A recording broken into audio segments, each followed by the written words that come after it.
The cameras were already rolling. In a bright high-tech conference hall in Geneva, the flags of powerful nations swayed gently behind the podium. The world watched live.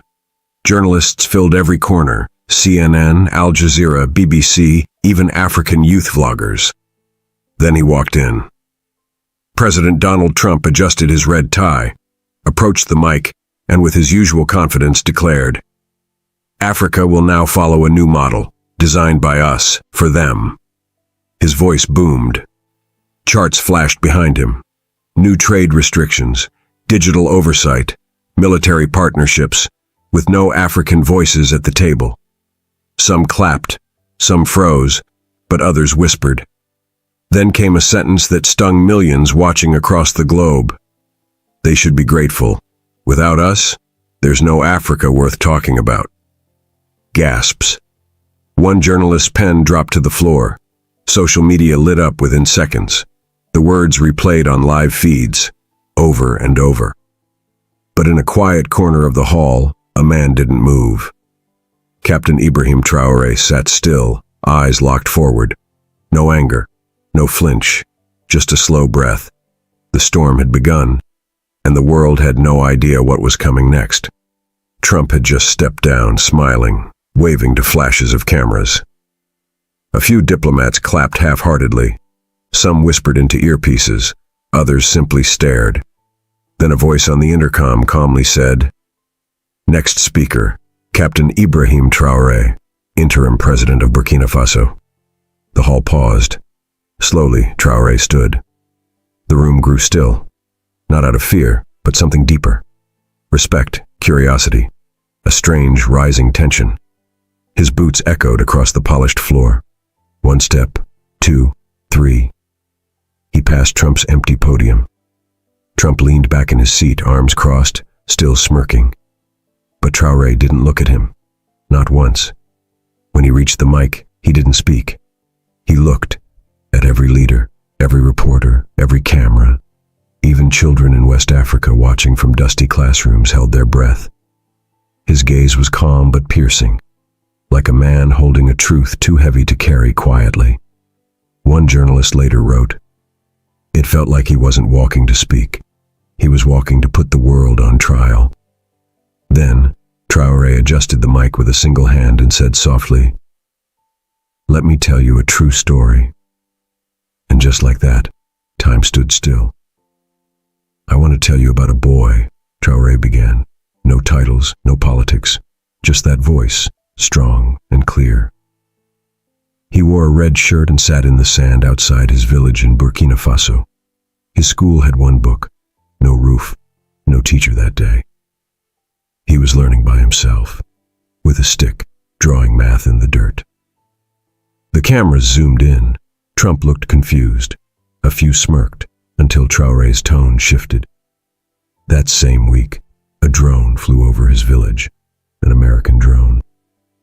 And do you know what that drone saw? He looked directly into the cameras now. Not minerals, not terror threats, but a child writing multiplication tables next to his mother's broken water jar. The room was frozen. Your policies won't see that boy. Your policies will count the lithium near his home, but not the life inside it. A single tear rolled down a reporter's cheek. Back in Africa, social media exploded. Traoré Speaks began trending worldwide. But Traoré wasn't finished. His eyes narrowed slightly. "That child is why I came here, and he is why I cannot stay silent today." Then he paused. Dead silence. As Traoré's story echoed through the hall, aides shuffled nervously behind the stage. A large screen behind the podium flickered. It now displayed Trump's policy maps, lines drawn across African nations, red zones, green zones, all decided without Africa in the room. The captions read, "Resource Priority Zones, Stabilization Sectors, U.S. Special Interests Regions." It looked more like a video game strategy map than a real continent with families, languages, and dreams. Traoré glanced behind him. He didn't raise his voice. Instead, he stepped aside and pointed. These lines are not borders, they are blindfolds. The hall was completely silent. You don't see people, you see profits. You don't see nations, you see resources. Trump, in the front row, shifted uncomfortably. He whispered to an aide. Cameras caught it. Traoré continued. You drew these zones while mothers bled during childbirth, while students walked 10 kilometers to school, while farmers prayed for rain under scorched skies. A reporter from Sweden whispered, he's not just giving a speech, he's giving the continent a voice. Tears quietly rolled down the cheek of a Ghanaian diplomat. The map stayed on the screen, and the shame began to spread. Traoré reached into his inner pocket and slowly pulled out a small folded piece of paper. He held it up. This is a letter from my mother. A gasp swept the audience. No one expected this. She wrote it the night I first left for the military. She said, if you rise, rise with your people. If you speak, speak for those who cannot. He unfolded the note carefully, hands steady. She is gone now. She died while waiting in a hospital that had no medicine. Because the aid meant for us was held up for review.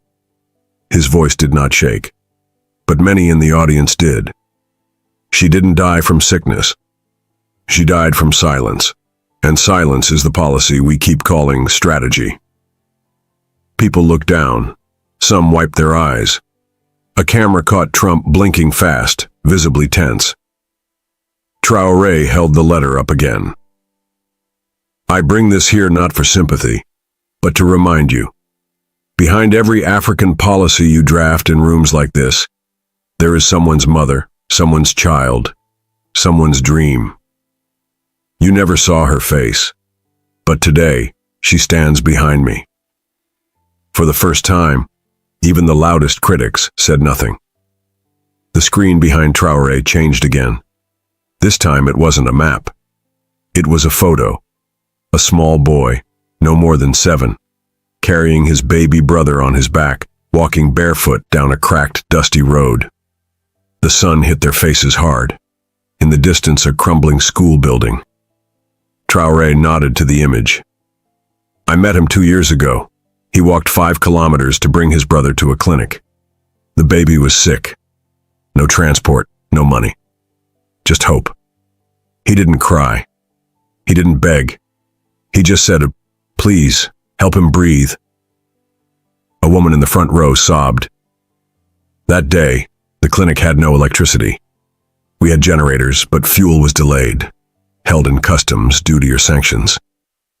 So I held his hand as his brother took his last breath. The room broke. No politician moved. One U.S. official turned away, eyes red. And yet, you say we should be grateful. For policies, for order, for your definition of progress. Traoré's voice grew softer. That child's name was Ayuba, and I speak for him now. Journalists, speechless. Live chats flooded with broken heart emojis. Twitter exploded again. His voice, his ours and Traoré, still composed, never once raised his tone. The hall remained hushed after Traoré's words. Cameras still rolling, waiting. But no one spoke. Outside, across the city, something unusual began to happen. In streets where many had once felt powerless, people started gathering quietly. Without banners, without chants, just silent presence. Young and old, mothers holding children, farmers wiping sweat, students in torn uniforms. One by one they stood shoulder to shoulder, holding only candles. This was not a protest fueled by anger. It was a protest fueled by hope, sorrow, and deep respect. News crews scrambled, social media feeds flooded with images. Silent protest grows in Ouagadougou. We stand with Traoré, the headlines read. Inside the conference hall, diplomats and politicians exchanged uneasy glances. Traoré watched the live stream from backstage. A small, rare smile touched his lips. This silence was louder than any speech. It was a call the world could not ignore. Back at the podium, Traoré began his next words carefully, as if speaking to a room full of children. I stand here not to fight words with words. I stand here to tell a story you may not want to hear, but one that must be heard.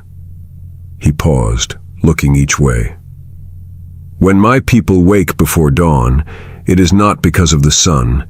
It is because they are chasing dreams of schools with books, hospitals with medicine, and governments that listen. The policy you just announced is not just a plan. It is a barrier built over those dreams. Some in the audience shifted uncomfortably. But hope is stronger than barriers. His voice softened. It lives in the eyes of the boy who carries his sister. It breathes in the song of a mother walking miles for clean water. He looked straight into the cameras.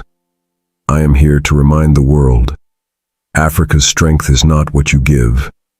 It is what we build ourselves. The room was still. The silence felt sacred. Suddenly the live feed cut briefly. When it returned, cameras captured a new moment. Trump, who had sat stiffly all this time, now rose. His face was unreadable. The room held its breath. Then, with a tone softer than expected, he spoke. Captain Traoré, your words are powerful. A rare pause. I did not expect such conviction, such clarity. Some saw it as a crack in his armor, others as a moment of grudging respect. Traoré nodded calmly. Thank you. But respect is earned every day, not given in speeches. The room erupted in whispers. Social media exploded. Did Trump just respect Traoré? The moment the world changed. Behind the scenes, aides scrambled to regroup. But one thing was clear. This was no longer just a press conference. It was history in the making. As the conference paused for a moment, Traoré shifted focus. There is a village you have never heard of. Not on your maps, not in your reports. The cameras zoomed in, the audience leaned forward. It is called Bulkasi, a place where mothers walk miles carrying buckets of water, where children learn by candlelight because electricity never came. Traoré's voice cracked just slightly, the weight of truth pulling at him. Last year, a disease swept through that village. A disease no one prepared for. He paused, swallowing hard. There were no vaccines, no doctors, only the brave who fought to keep hope alive. The room was silent except for the soft hum of distant voices outside the hall. I visited Bulkesi. I held a child's trembling hand. He was too weak to smile, but his eyes shone with defiance. The audience was caught in a moment between heartbreak and pride. This is the Africa I know, not the one in your policies, but the one in the hearts of its people. Trump sat back, his usual confidence shaken. Traoré's calmness was unlike anything he'd faced. Some say I'm too quiet, too composed. He smiled gently, eyes scanning the room. But calm is a weapon when the world shouts without listening. It took courage to stand here today and speak for millions silenced by borders, sanctions, and forgotten promises. A few journalists whispered to each other, noting the strength behind his calm demeanor. My people taught me that in the midst of chaos, steady hands guide the future. He glanced at Trump. Words spoken in anger build walls. Words spoken in truth build bridges. The contrast was stark. Trump's loud interruptions were replaced by Traoré's quiet power. Let history remember the power of calm. Let it remember the courage to speak even when voices tremble. Traoré reached into his jacket and pulled out an envelope sealed with a simple red stamp. This letter was sent to me just days ago, from a young girl in Mali named Amina. He unfolded it carefully.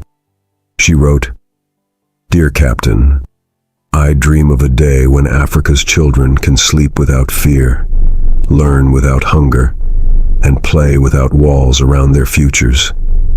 His voice grew soft, almost a whisper. Amina's words remind me why I cannot stay silent.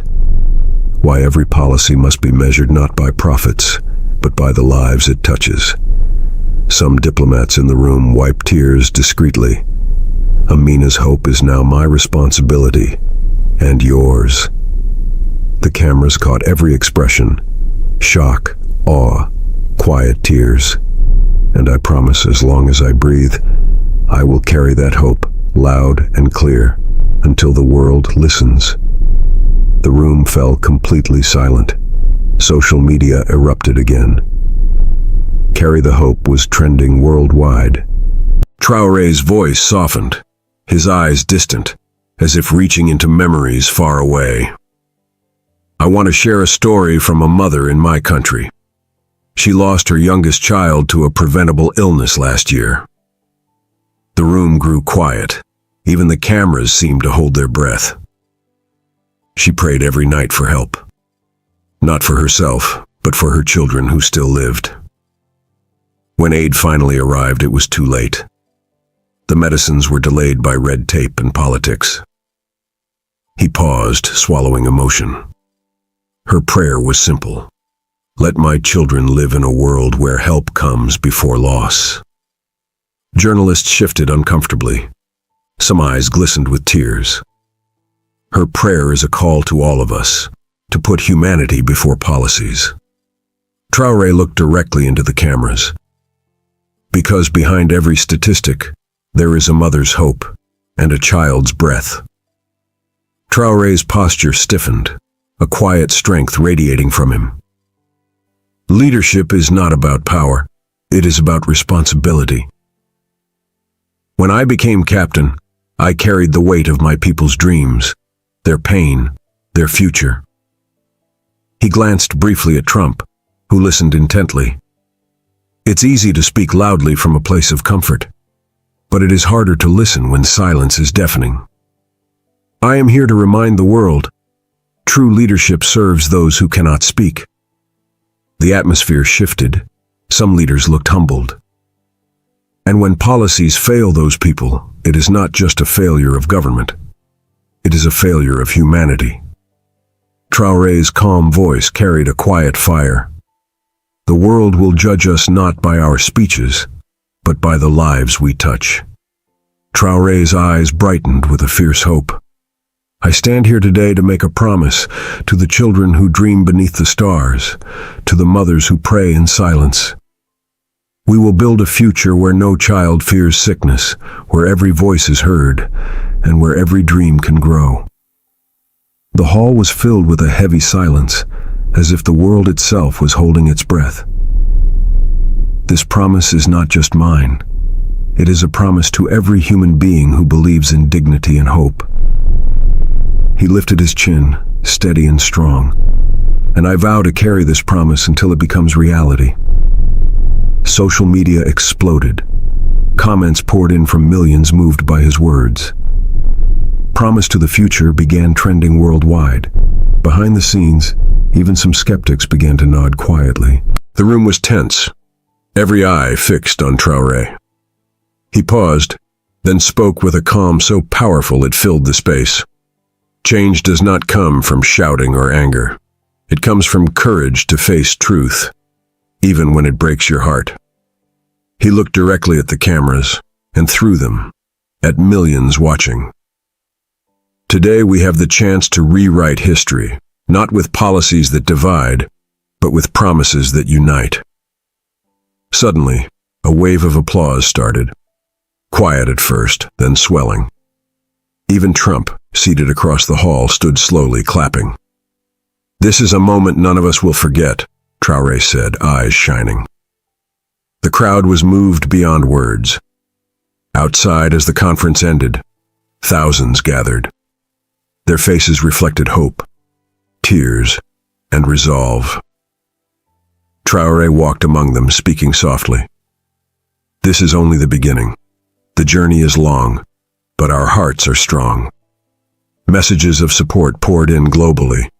Children in classrooms, mothers in markets, elders in villages, all felt a new light. The silent voices had been heard. Traoré smiled gently. knowing the true work was just starting. Months later, progress bloomed. Schools opened, clinics received medicine. Voices once silenced grew loud. Traoré's promise was more than words. It was action, courage, and love. He stood again at a podium, this time not alone. Behind him were those he inspired, children, mothers, leaders united. Together, we build a future where every life matters. The world watched and wept with hope. Dear viewer, if this story touched your heart, please hit like and subscribe. Share your thoughts below. What moved you most? Your voice matters. Join the conversation and help spread hope. Together we can make a difference. Thank you for watching.